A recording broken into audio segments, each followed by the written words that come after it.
Good evening. It is a lucky audience that finds itself in the company of not one, but two authors who have employed their craft to draw complex and abundantly populated imaginative maps of our region. Not one, but two artists who have helped to make this patch of the world, this patch of our country, as specific and as universal to readers as James Joyce's Dublin and William Faulkner's Yoknapatawpha County. Let me put it another way. In the 75 years since the Pulitzer judges have been handing out prizes for fiction, there are only two writers born in all of upstate New York, wherever upstate New York begins, who have been so honored, and they are both in the room tonight with you.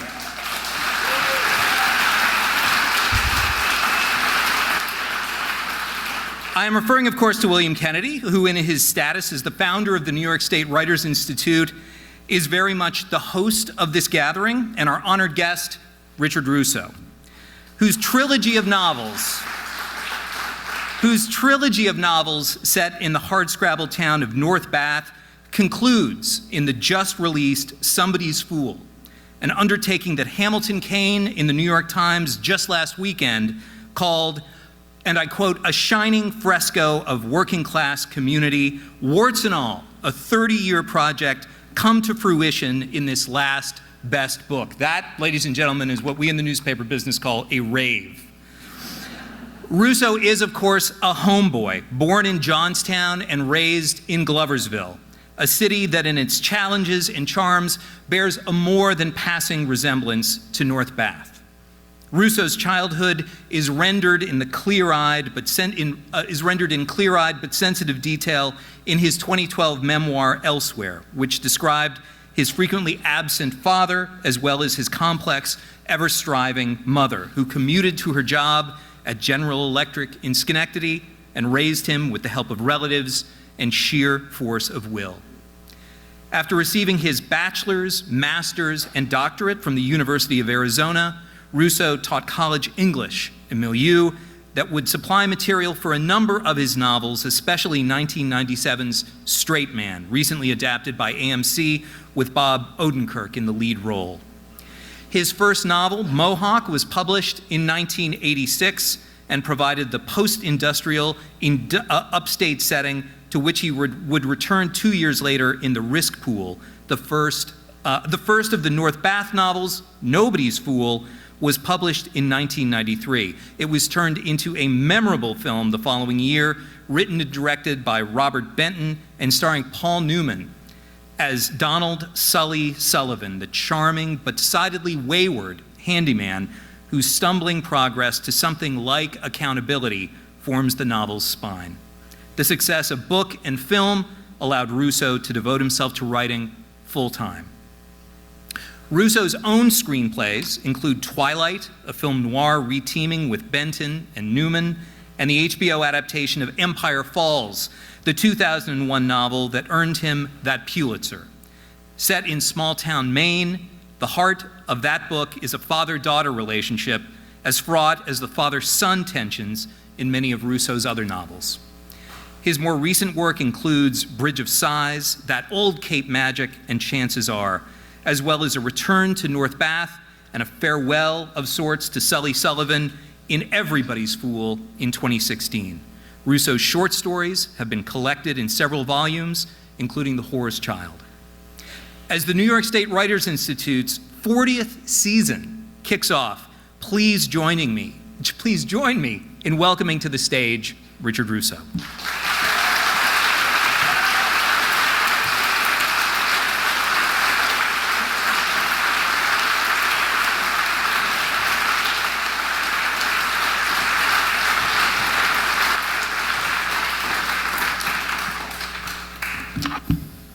Wow. Feels like home. Thank you all so much for coming tonight. It's wonderful to be here. Short reading, and then I was talking with somebody else the other day about the fact that when I first started on the road doing book tours, we used to read for like an hour and 15 minutes. And just clearly no one had sense enough to raise their hand and say, please shut up, we know how to read. But anyway, a short reading here. In this section, Peter, Sully's son, is teaching in New York City, a kind of itinerant adjunct life, and is planning his permanent escape from North Bath. I think that's all we need to say. In April, 3 weeks before Will was set to graduate from Penn, Peter had gotten the call from Ruth, his father's longtime paramour, that he had been dreading. His father had been in an accident, she informed him. No, he wasn't injured, but he had totaled his truck, and surprise, surprise, alcohol had been involved. And because this was his third accident in 2 years, wait, what? There'd been 2 others? His license had been revoked, which meant that he could no longer make his usual rounds to Hattie's, the donut shop, the OTB, the horse. You're telling me, Peter said, he needs a keeper? No surprise, Ruth bristled at that. I'm telling you, he needs his son. Well, Peter said, also bristling, there were times as a kid when I sort of needed him too, and where was he? 2 words, Ruth told him, grow up.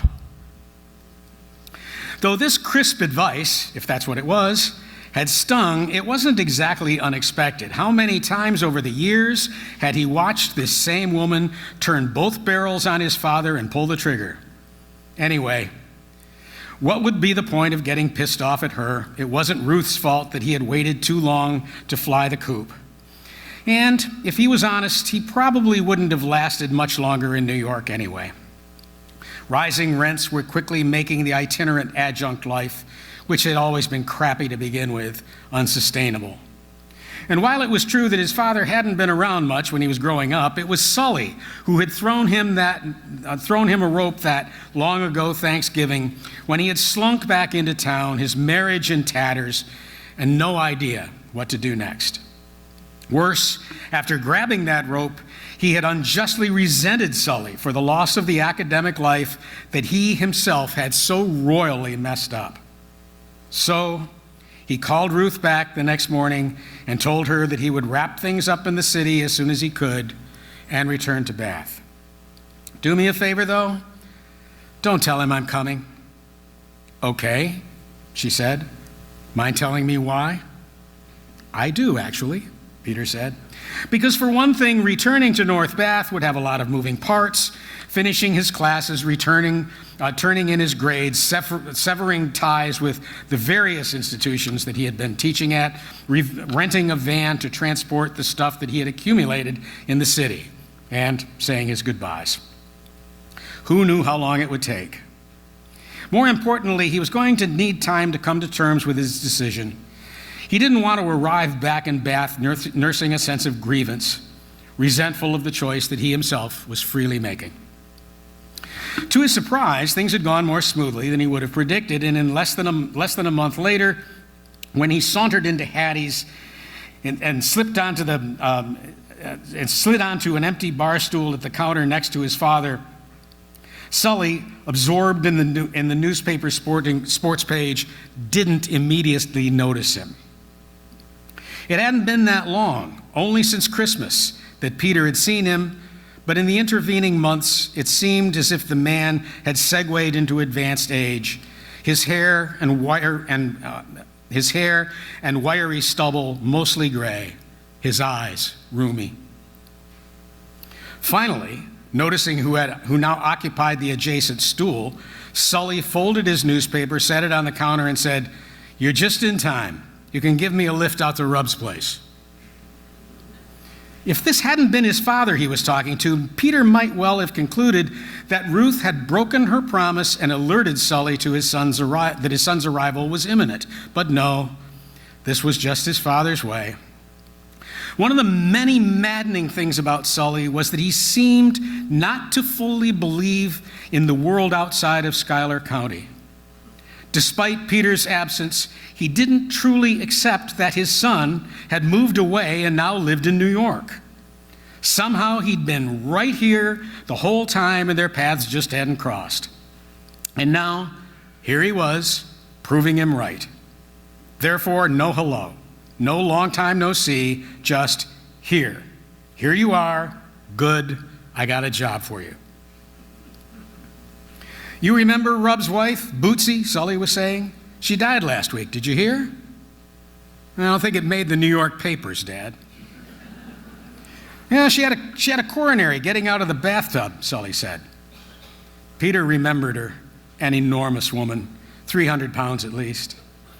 His father read his thought. I know, how'd you get into the tub to begin with, he said. That's not what I was thinking, Peter lied. Sure it was, Sully said. You know what else you were thinking? No, what? That she must have made one hell of a racket when she went down. Which was true. Peter had been thinking exactly that. Sully was now putting some bills on top of the check so that they could leave. You mind if I have a cup of coffee first? Janie, Ruth's daughter, who now owned the place, had seen him come in and was already pouring Peter one. Look who's here, Sully instructed her, finally displaying muted surprise at Peter's unexpectedly materializing on the stool next to his. Janie set down a steaming cup of coffee and nodded. My personal favorite of all your children, she said, deadpan. Doctoring the coffee, Peter said, so, has the funeral happened? Yesterday, Sully said. Poor Rub, Peter said. He had always felt bad for the man, hapless as he was, a defenseless target of Sully's relentless ribbing. How's he doing? His father shrugged. How would you be doing? Again, Peter pictured the woman in question, and again his father read his thought. She was actually pretty nice when you got to know her, he offered. I don't doubt it, Peter said. And being married to Rub can't have been easy, Sully added. Well, you would know, Peter grinned. Because if Rub had been married to anybody these last 30 years, it was to Sully. Most nights he went home to Bootsy only when Sully told him to. Sully was studying him now, apparently ready finally to address the fact of his presence. Okay, he said, what gives? As in, why are you here? Peter took a sip of coffee. He realized, enjoying this now. I live here, he said. Since when? Sully said. Not long, a couple days. And not here exactly. I rented an apartment in Seiler. Sully scratched his stubble thoughtfully. Why? I like it there. There's more going on. I might want to go to a movie or hear some live music. He lowered his voice. Get a decent cup of coffee. Yeah, but you could live at Miss Burrell's for free, his father pointed out, which never failed to make Peter smile. His father had owned the house, Miss Burrell's house, for 2 decades. Well, compared to Brooklyn, Peter explained, the place I rented is practically free. Suit yourself, Sully conceded. I'm just saying. There's nobody in the upstairs flat. It's yours if you want it. Or if you wanted the downstairs, I could move back up there. It makes no difference to me. Except it did matter, Peter knew. Sully had moved downstairs reluctantly because the stairs had become too much for him. Nah, I'll be fine in Seiler, Peter assured him. Besides, I already signed the lease. Sully nodded at him, suspicious now. What changed your mind? I seem to recall you saying that after Will went off to graduate school that you were all done with this place. I was, Peter admitted, but I heard you might need a chauffeur. Right, Sully said. Somebody told you about my little accident? I heard you had one, Peter said. What happened?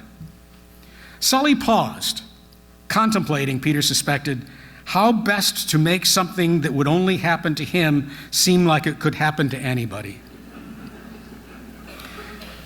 You know the parking lot out back of the Horse, how it slopes down into the woods, Sully said. Peter pictured it in his mind's eye. Come on, there are concrete barriers back there. Now, they tell me I went over one of those, Sully said.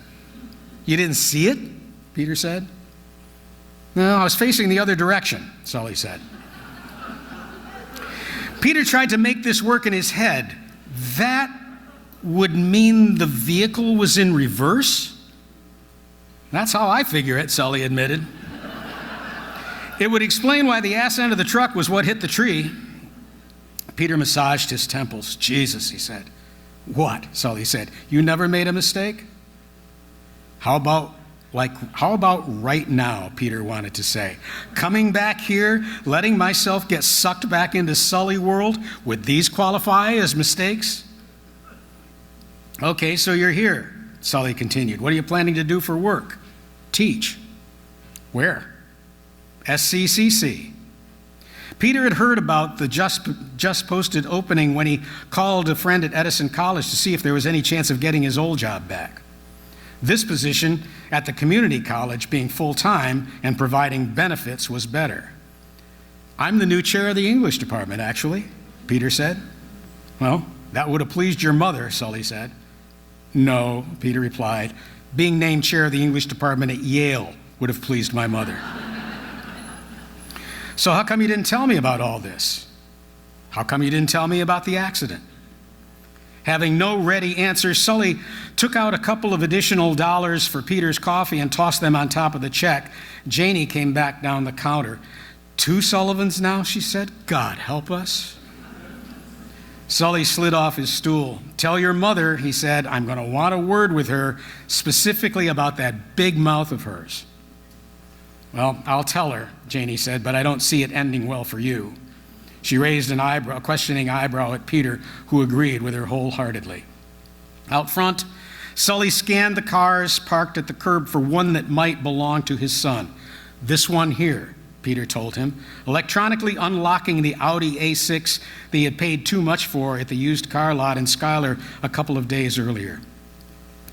His father got in, surveyed the car's interior, moved the passenger seat back so he could stretch out his bum knee. I went to war with Germany, you know, he said. Yeah, Peter said, turning his key in the ignition. Who won? I did, his father told him, as the Audi's engine sprung to throaty life. It was nip and tuck for a while there, though. 18 months. Neither of them knew it, of course, but that was the amount of time remaining to them. 18 months before Peter would walk into Hattie's one morning and Janie would inform him that Sully had gotten tired of waiting for him and had limped up the street to the OTB to bet his daily trifecta. Peter found him sitting there on the bench outside, studying the racing form. Or that's what he appeared to be doing when his heart gave out. Thank you.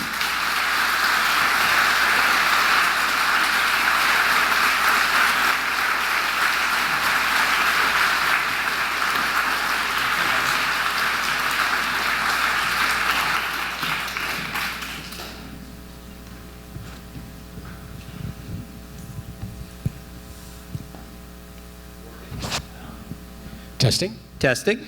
There we go. Thank you so much for that. I love that section of it. It's so great. As that section suggests, the book has a complex structure. You know, it's set over 3 days? Yep. That's true of all. I think that's true of all 3 of the full books, actually. Yeah. Right. Yep. And is writing in that style, those characters, that kind of, you know, great easy dialogue, is it writing about North Bath, is it like slipping into a comfy pair of jeans, or is it like all great fiction where all the labor that goes into it is sort of invisible once it's done? Well, that's the last great illusion of the novelist, is to make it look like the reader knew what he was doing all along. But in this case, no. I think in this case it was like slipping into a comfortable pair of shoes or jeans or something like that.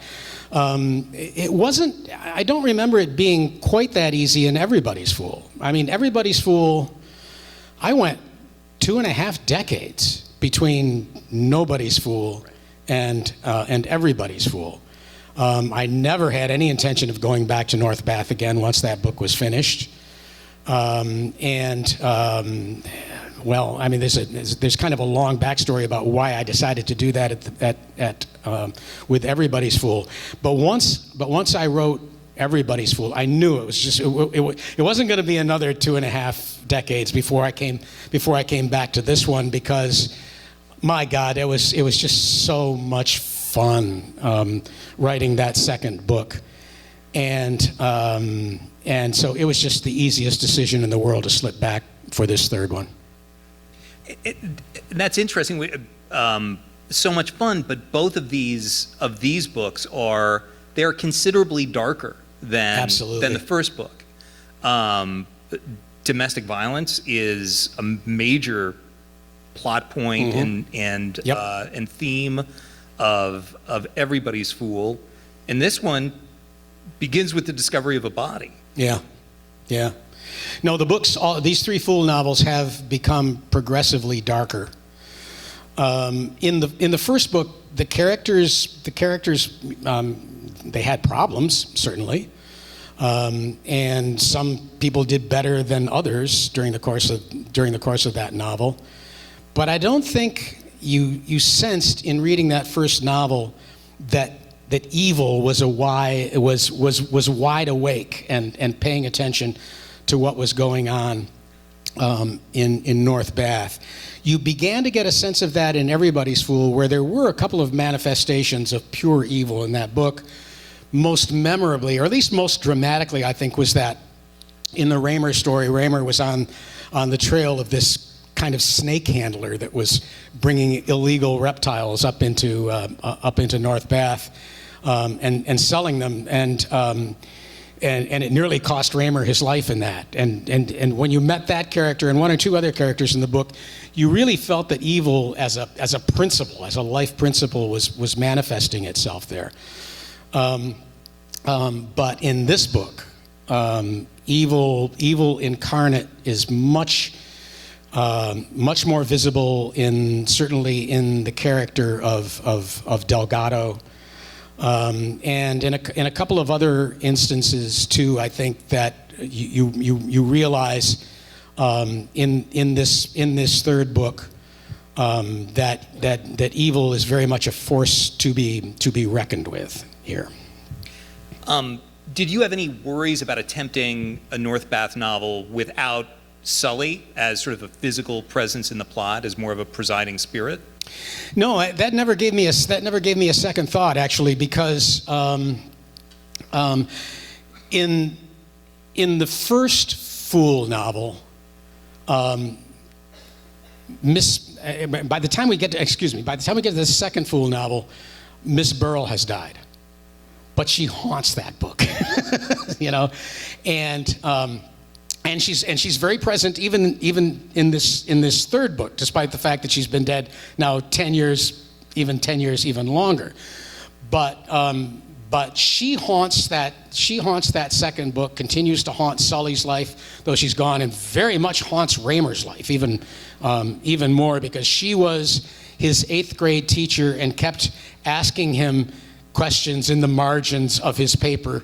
Who is this Douglas Raymer? And she's trying so desperately to get him to understand that he is more than people think he is, even at a young age. And so Miss Burrell haunts that book. And even though I knew and I was going to pay a kind of nostalgic farewell to Sully in this book, and that's why I kind of wanted to read that section to you tonight, was just for all of us to have a kind of just a moment to say goodbye to this character who has served me so well, certainly over the years. But I knew, based on what had happened in the first two books, that Sully was going to haunt every page of this book. And in fact, somebody wrote a review, and I can't remember. I've been on the road now for 5 weeks, and I can't remember who said what, but somebody counted the number of times that Sully's name appears in this book, and it's astronomical. Because Rubb is still mourning him. everybody in this book had some sort of relationship to Sully, and so I knew he was going to haunt the book, and that was a welcome haunting. In a 2004 interview, you said, and I'm quoting here, "I don't think America has ever had a center the way London is the center of England or Dublin is the center of Ireland. America has always been a nation of small places, and as we lose them, we're losing part of ourselves." I thought that was interesting, considering that one of the kind of background plot points to this book is the fact that North Bath is getting absorbed, as it were, by Seiler Springs, aka Saratoga. Well, first of all, do you want to say anything about that for how many Saratoga residents? I see young Bill Hammond there of Saratoga Springs. Do you want to talk a little bit about, to the extent that North Bath is a version of Gloversville, to what extent is Seiler Springs, fancy wine bar haven community that it is, a version of Saratoga Springs? Well, I mean, and Saratoga played a not nearly as large a role in my life as a kid as Gloversville certainly did. But my God, when I was coming back to work road construction with my father, that was when I actually really got to know him, and I think when Sully actually was born during those years when I was coming back to Gloversville to work road construction. I lost the thread there. I derailed you myself. No. I was asking about the background of the fact that North Bath is essentially getting. But my father and I, my father was at various stages in his life. You'll not be particularly surprised to learn was a compulsive gambler, and of course he loved the track, and so we would, weekends we would go to the track and as I got older and was coming back to visit, I would go to Saratoga too, and it was one of my favorite places up there. So no, Saratoga was definitely it was always in my mind, and it was partly in my mind because I think that at some point fairly early on in my writing career and just my career as a man, as a human being, as a father. And a husband, I began to look, probably around the time of the first Fool novel came out, and certainly not that long after that, I began to look at my own life. And the blessings were already beginning to roll in as a writer in a way that I never expected that they would. And I began to think a lot about destiny, and my own feeling was that my own life, which was so blessed, I began to think about the fact that it seemed unlikely to me that if I were to depart this life and immediately be born again into exactly the same circumstances, my sense was that the results would not be very good in probably 99 out of 100 of those instances. And I began to think then about a subject that I've continued to puzzle over really for my entire life as a writer and as a human being, and that is the building blocks of destiny. Because there are those things that happen to us, things like just genetics, race.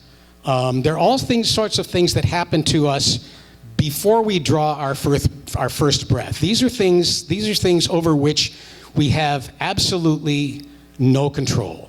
You can be born with some sort of terrible congenital illness. You can be born black. You can be born poor. You can be born all sorts of things in America. And before you've really had a chance to make even your first decision in this life, part of your story is already told. And then, of course, there is free will. As we continue our journey through this life, we make decisions. Some of them for good, some of them for ill, And you begin at that point, I think in some instances you begin at that point to tell your story as if free will were the only thing going on there. And one of the things you have to ignore in order to do that, in order to believe, especially if you're successful. If you're successful, you want to believe that the reason you're successful is because of all the good choices that you made in your life. But how many times in our life has what's happened to us just been ruled by dumb luck? So those are the building blocks of destiny. Those things which you have no control over, pure dumb luck, and then free will that, has something to say about all of this as well. What interests me though about that is if you are successful, people who are successful tend to talk about their lives as if free will were the only thing going on. And I think we all know that that's not true.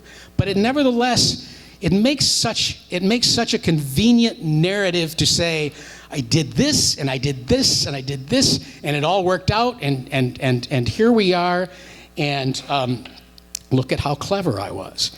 We know in our heart of hearts that this is purest bullshit, right? And yet. So that's a much better answer than I ever could have hoped for from that question. It is a mug's game to ask a novelist to compare his work to the work of other novelists. But when we are talking about multi-decade, multi-generational stories about characters who are rising up and down in economic circumstances in sort of hard-bitten small towns, obviously, and when they take place basically sort of every decade or so, it is very hard not to think about John Updike's Rabbit books. Sure. And 4 or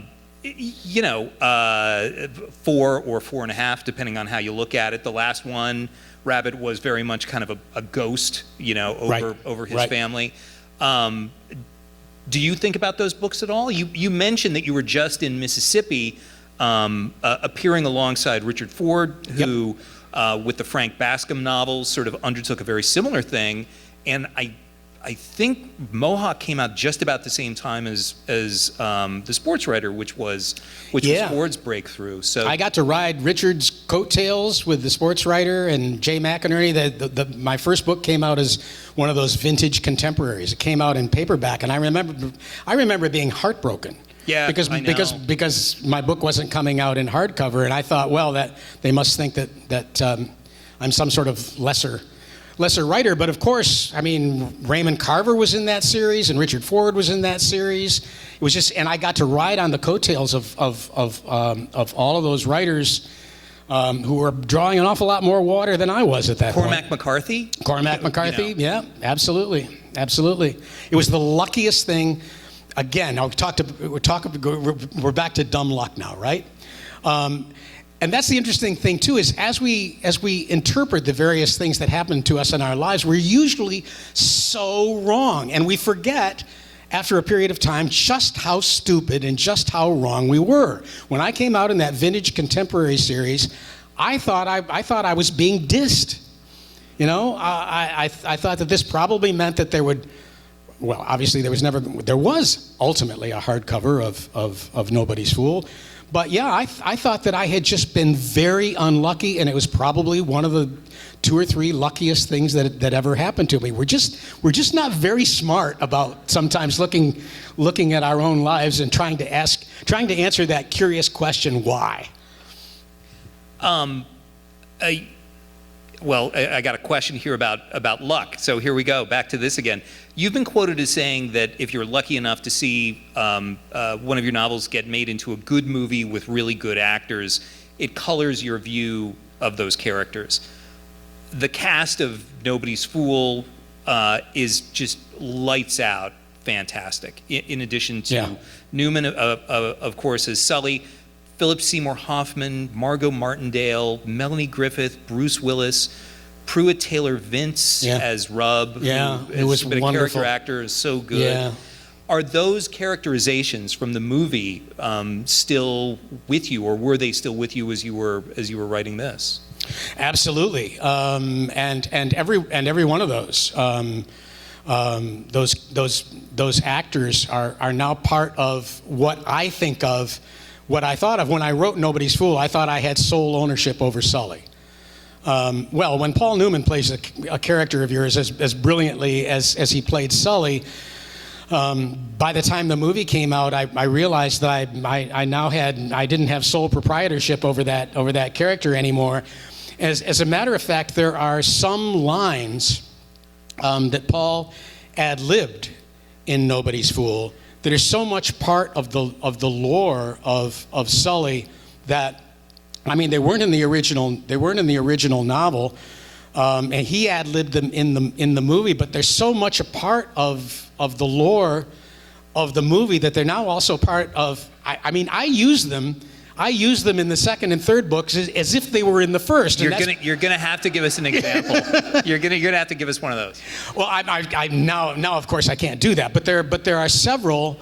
There are several lines that are in the movie, and I've put them in either the second or the third Fool book, and of course, by the time the second Fool book came out, Everybody's Fool, we had not only by that point lost my father, who died before my first novel came out, without any idea that I would ever be a writer. But we had lost my father, and Sully is based on my father. So writing the second Fool book kind of brought him back to life. But also we'd lost Paul by then, with whom I had worked on several feature films, and a couple more that actually didn't get made.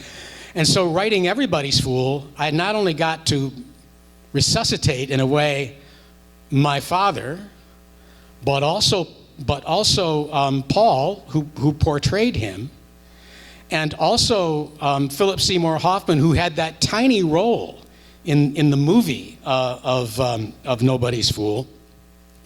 Who and I worked together. I worked with him again on Empire Falls.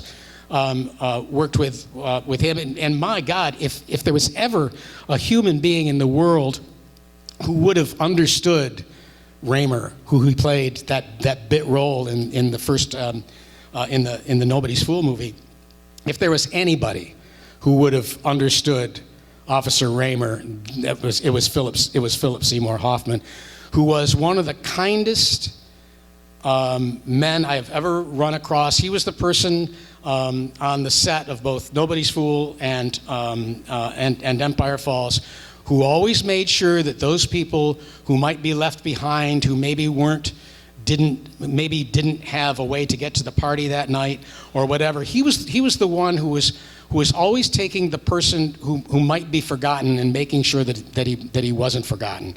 There's nobody I can imagine who would have understood Officer Raymer, Chief of Police Raymer, and then unemployed Raymer of the third novel. So, and whenever in both the second novel and the third novel, whenever I was writing the Raymer sections of those books, it was always Philip Seymour Hoffman that I was channeling. Does anybody here know where Philip Seymour Hoffman grew up? Where? Upstate New York. Yeah. Fairport? Fairport. See? I did not know that. Thank you. Yeah. Another son of Upstate? Yeah. You wrote, staying with talking about Paul Newman, you wrote a wonderful review of his semi-memoir that came out last year. You did 3 projects with him, which means, as far as I know, you are the writer, at least the author, that he worked with more than any other, or whose work he adapted or appeared in more than any other. Right. And that includes Ross MacDonald. That includes Walter Tevis, who wrote The Hustler. Mm-hmm. 2 adaptations, 1 original that did in fact get made. in that review, you told a wonderful anecdote that touched upon visiting Newman and a recipe for lobster sauce. I will put the touch on you to please share that with the audience who might not have read that. Yeah, at some point, I can't remember exactly when it was. I think Benton and I were probably working on Twilight, and we were visiting Paul in his place. He had kind of a building on Central Park, and I can't remember exactly why, but Benton and I had gone over to talk with him about something, and we were talking about food, and Paul loved to cook, and he was talking about, among other things, this bread that he would have flown in from California that he particularly loved. But we got onto the subject of cooking, and he asked me if I like to cook, and I said yes, I cook. I'm the cook in the family, as a matter of fact, and he said he asked me what I like to cook, and I told him about this lobster sauce that I make out of lobster shells. And I said to him something along the lines of, if you're interested, I'd be happy to send you the recipe. And his response to that was, I'd much rather receive an invitation. And it was an interesting, it was, I think, an interesting thing for him to say, because I think what he was positing was a kind of alternative reality. I think that what he was saying was that he would love to come up to my house sometime and have my linguine with lobster sauce, but that would mean that would imply an existence that was contrary to fact. And one of the things that was contrary to fact was that he was Paul Newman. And Rick Russo, even at that point in my life, I don't come from a family that just invites Paul Newman over for dinner. And I think he understood that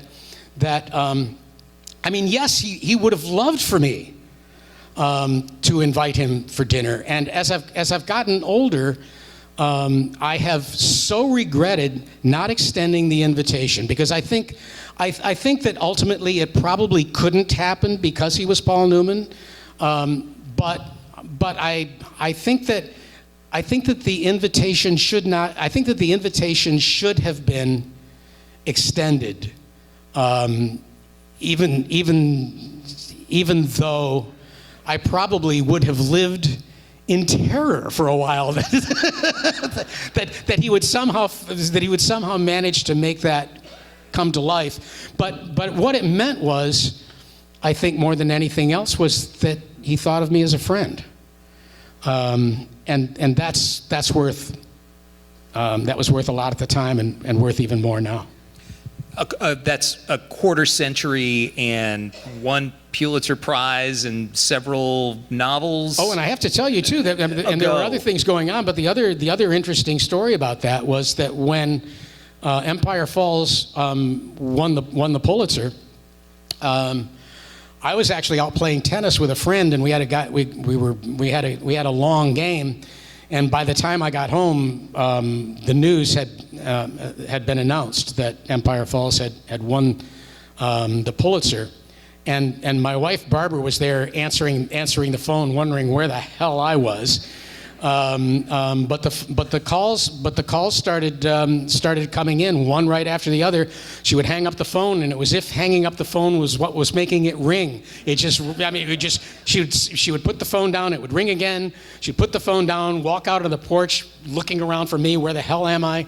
And all of that. But she said that I think it was I got the first call that came in was from my editor. Nobody knew this in advance. Sometimes they do. Sometimes sometimes there'll be a leak, and whoever wins will get an alert the day before or something like that. But there was nothing like that this time.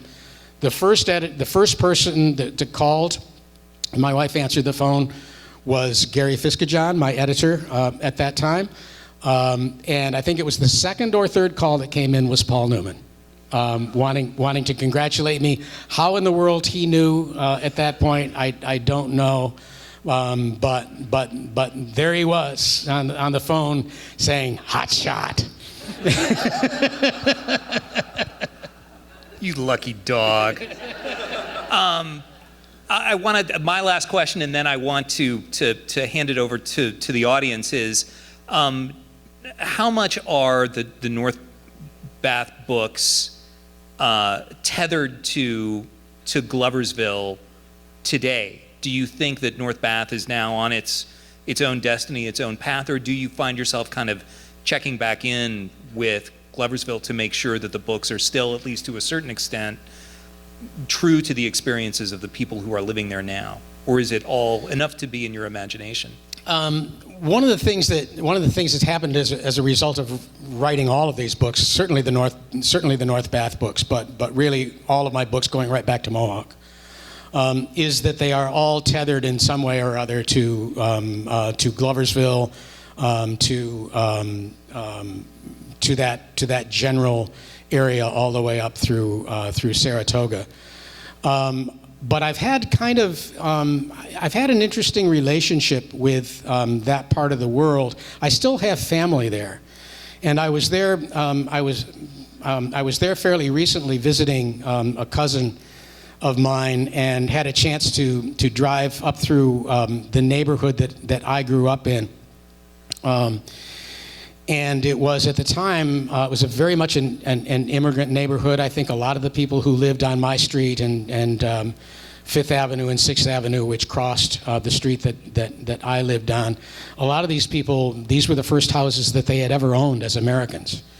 And they were modest. They were very, very modest homes. Some of them had large families in those very modest homes. But my God, those people were proud of those homes. And my grandfather and everybody else on that street, they kept their terrace beautiful. They painted their houses. They took off the storm windows. They did all the necessary repair work. They loved and were grateful for these houses, which in their minds, I think, made them Americans in some way. They had a stake. They had a stake in this country now, and their homes were evidence of that. And I went back recently to visit family, and was absolutely devastated and heartbroken by the extent of the poverty that I witnessed on those same streets, where you could tell that people had given up there. A lot of the homes were condemned. A lot of them should have been condemned. The poverty after all the leather industry jobs, the tanneries, the glove shops, after all of that was outsourced and put overseas, there was never anything else really that came in there to take the place of all of that. And you can't drive down those streets anymore without sensing not only a profound despair over the loss of jobs and the loss of their own personal economies, but far more tragic than that is that I think that a lot of the people who live there now have lost their sense of belonging in the American fabric. They don't feel like they're important anymore. They don't feel like that their lives matter. They feel left behind. I remember one year that my father and I were working road construction. We built one of the off-ramps to, I forget which exit from on the New York State Thruway.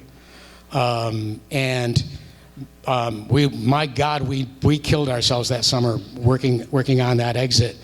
And forever after that, for as long as my father was alive and as long as I was spending time with him, whenever we passed that ramp, whatever exit that was, he and I would just look at each other. And he and the friends that he introduced me to that form kind of the fabric of this book. I mean, they were guys whose bodies at age 40 and 45 and 50 were often just broken. These were guys who worked hard. Many of them became injured, but they all had that sense of themselves as Americans, and being part of the American fabric.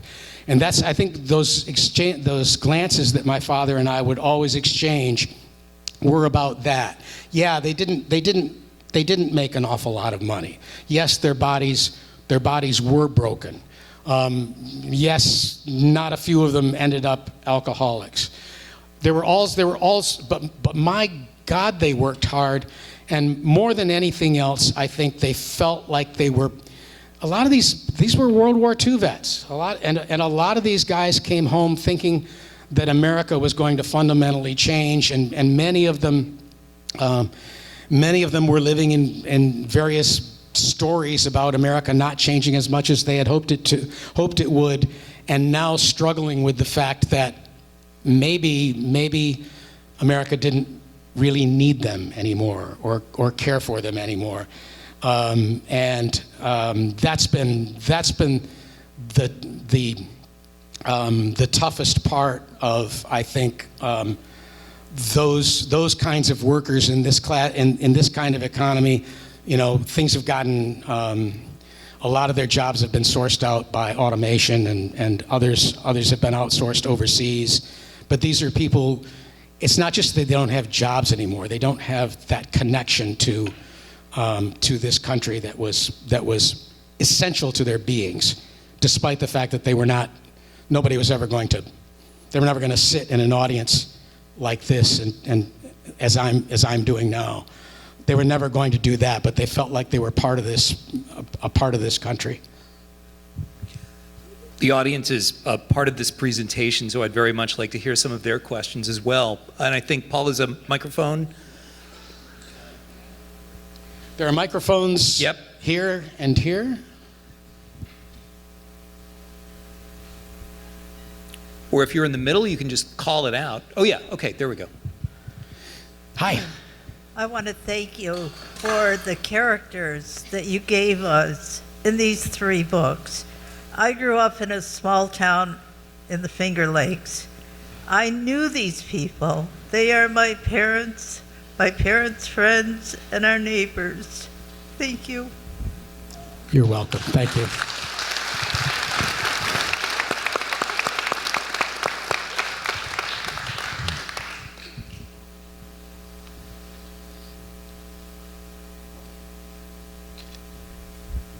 Evening, it's Carl. Hey, Paul. Hi, Casey. Liz, I just wanted to ask you, I read your book, Somebody's Full at the same time. I'm reading Barbara Kingsolver's Demon Copperhead. And Demon Copperhead, of course, is based on Dickens' David Copperfield. I couldn't help noticing that your book, you refer to Great Expectations and Pip. And I was just thinking about, the themes of Dickens being adapted to the struggles in Appalachia, and how badly the economies have suffered down in that region of the world. And you're describing the economic sufferings and deprivations and suffering of the economies in upstate. And you point out in your book, though, the use of Dickens again and the character of Pip in Great Expectations. And I wonder if you could just comment on Dickens, his influence on your book, and if you see the parallel with Demon Copperhead. Yeah, I just finished Demon Copperhead myself just a couple of days ago, it was wonderful on so many. That book was wonderful on so many levels. I loved what Barbara Kingsolver both did and did not do with Demon Copperhead, because clearly she loves Dickens every bit as much as I do, and I suspect for many of the same reasons.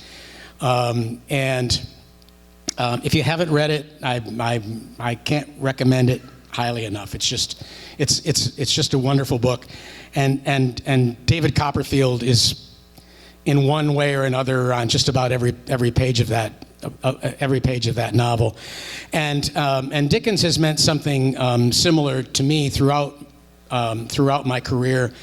When I started writing, one of the things that made me doubt that I would ever have a career was that I graduated at a time when the kinds of writers who were getting the most press here in the country were the kind of writers that are now referred to as postmodern or maybe experimental. They were writers who were asking them, who were anxious for the most traditional novels, the most traditional kind of storytelling. These writers were asking themselves questions like, well, okay, I want to write a novel, but does it really need to have a plot? Does it really need to have characters? What kind of a book can we write about with where there is no dialogue? Or what kind of a novel can we, in other words, what can, among all the things that have been central to storytelling from at least the 18th century forward, how many of those things can we dispense with? And a lot of those writers, those postmodern writers, were some of the most talked about writers when I was graduating, and I was graduating at that time, and my heroes were Dickens first and foremost, and Twain, and trying to do that kind of traditional storytelling was exactly what I wanted to do at a point when everybody was talking about, let's see how much of that stuff we can just dispense with, and maybe never have to address again. And so Dickens was very important to me. I remember the first time I read Great Expectations, I thought of it, strangely enough, as a very American novel. About a boy born in the wrong place, who had great expectations that were just not going to pan out for one reason or another. And so Dickens has been central. So many things about Dickens. I loved the fact that, I mean, those of you who have read in my novels, any of my novels, you know how many characters there are in them. And Dickens, his secondary characters, you always had the sense that, okay, David Copperfield is the hero of that story, but as you look at all of those wonderful characters in it, you always had the feeling, well, it could have been about Mr. Micawber if he had chosen it to. I mean, these characters are so real, even the secondary characters are so real that you feel like an entire novel could be written about them. That was the kind of storytelling that I wanted to do. It wasn't in vogue anymore. But over the years, I have managed to try at least to pay my debt to Dickens, because I would invoke him again and again. In this book, well, throughout all three books, actually, I think it's in Nobody's Fool, or is it in Everybody? See, they're all blending together now. But at one point,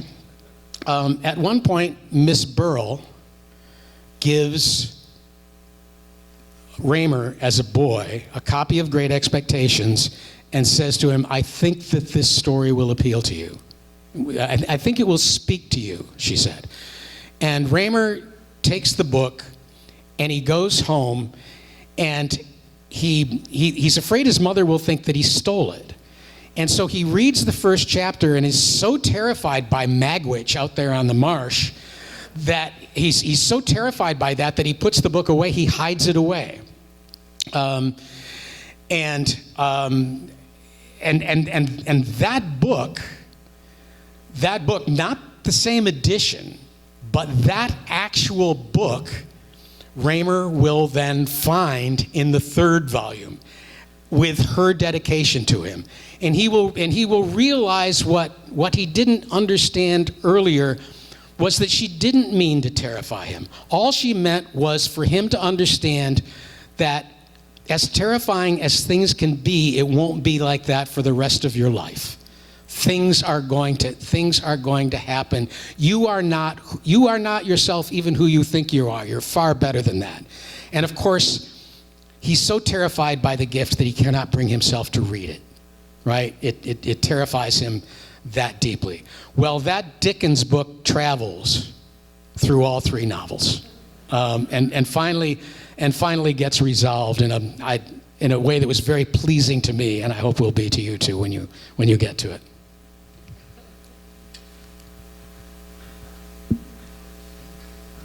Somebody here in the middle, why don't you shout it out and I'll see if I can. Did you have a Miss Burrell in your life? Oh, interesting question. Did I have a Miss Burrell in my life? I must have, because there she is. I don't know that I had specifically a Miss Burrell, but I do remember as a boy growing up and going to school that there were teachers in my life that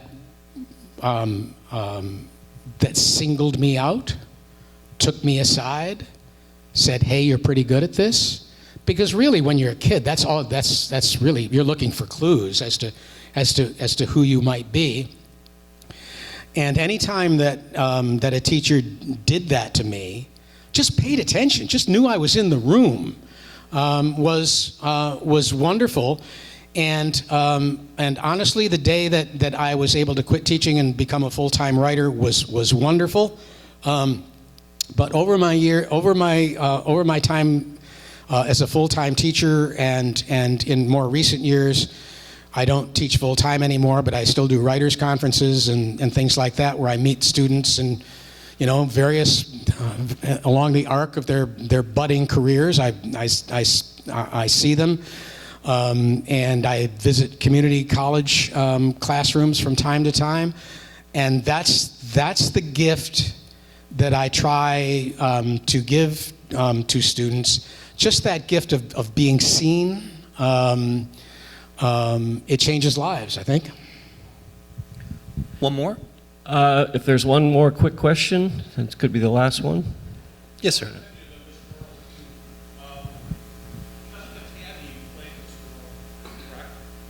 Yes.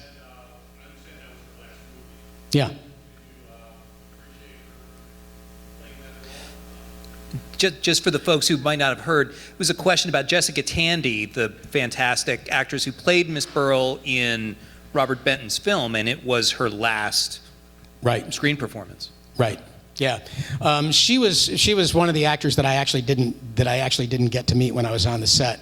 She was very ill at the time already, and I think she soldiered her way through that movie in truly heroic fashion from everything that I've heard. Again, now remind me what the question was about Jessica Tandy. Was her character close to how you were written? Interesting. Interesting. Good question, because it leads to other questions about the movies and that actor in that role in particular. Over the course of my writing career, when Nobody's Fool got made into a movie, Empire Falls got made into a movie, and a couple of other projects that I was working on where I wrote an original screenplay for, I had ideas in mind about who the actors might be that would play those roles. I got a real lesson in acting as a result of those things, because I think I would have miscast my own movies terribly. And I learned it because, well, take Jessica Tandy did not look anything like Miss Burrell that I described in Nobody's Fool, who's kind of she's small and bent over and gnarled, and Jessica Tandy was very kind of tall and almost aristocratic and statuesque and certainly did not look anything like the Miss Burrell that I had described. But that was true. But that was true almost across the board. When I don't really describe my characters physically all that much, but I did describe Miles Roby in Empire Falls, and I described him, the way I described him was as a man who has literally eaten his mistakes his entire life, because he's making those things on the grill at the Empire Grill, and if he makes the wrong order, he's not going to put it. He's not going to make it go to waste, and so he eats the hamburger that's the wrong hamburger, or whatever it is that he's made that is wrong. He eats it, and if you'd gone by my physical descriptions of Miles, I think you would have probably cast James Gandolfini, right? And who do they cast? Skinny little Ed Harris, you know. But you would have, I went to the set very briefly and I saw the dailies for one of the scenes in which he is talking to his beloved daughter Tick in that. And I thought, yes, this is my Miles. This is my Miles Roby. And it's happened over the course of when I've been so lucky with film.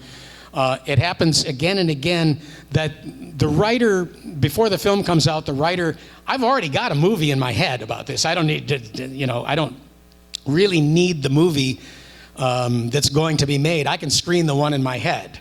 And believe me, the one in my head with Sully looked like Roy Scheider, is who Sully looked like. Until Paul Newman taught me who he looked like. but that's the lesson of great acting. I think is that it has almost nothing to do with physical qualities. There's something else that they're going for, and I think in Paul's case, those great later roles in Paul's later life, Nobody's Fool, Frank Galvin in the movie about the lawyer, The Verdict, several other of those late movies. When we think of Paul Newman, we often think of the Paul Newman of Butch Cassidy and the Sundance Kid, or The Sting, those mega hits that in his mid-career. But later in life, those failed men looking for redemption and a second chance, I think, and I don't mean to be overly psychoanalytical about this, but enough tragedy had happened in Paul's life at that point where he was able to channel all of that into those roles that are just almost mystically wonderful in the way he cut. There's one scene, one of my favorite scenes in Nobody's Fool, where Benton and I had written a lot of dialogue, and he kept cutting. That's the scene where he's in the truck with his son Peter, and he's trying to explain to Peter why he was such a shitty father and why he was absent so much. And it's raining outside, the windshield wipers are going, and what Benton and I had done was written dialogue for Paul to explain to his son his shortcomings as a father. And Paul kept cutting it and cutting it and cutting the dialogue, and finally he basically cut it all. He said, "Just make sure that you can see the look on my face." He cut it all except the line, and I think this might be Paul's line. But he said, the windshield wipers going, he's trying to explain his own father, and the way his father treated his mother. And he stops, and he gets this haunted look on his face, and he says, "Your father, he could make her fly." And there was like 20 lines, 30 lines of explanatory dialogue, and he cut it all. And it makes the scene.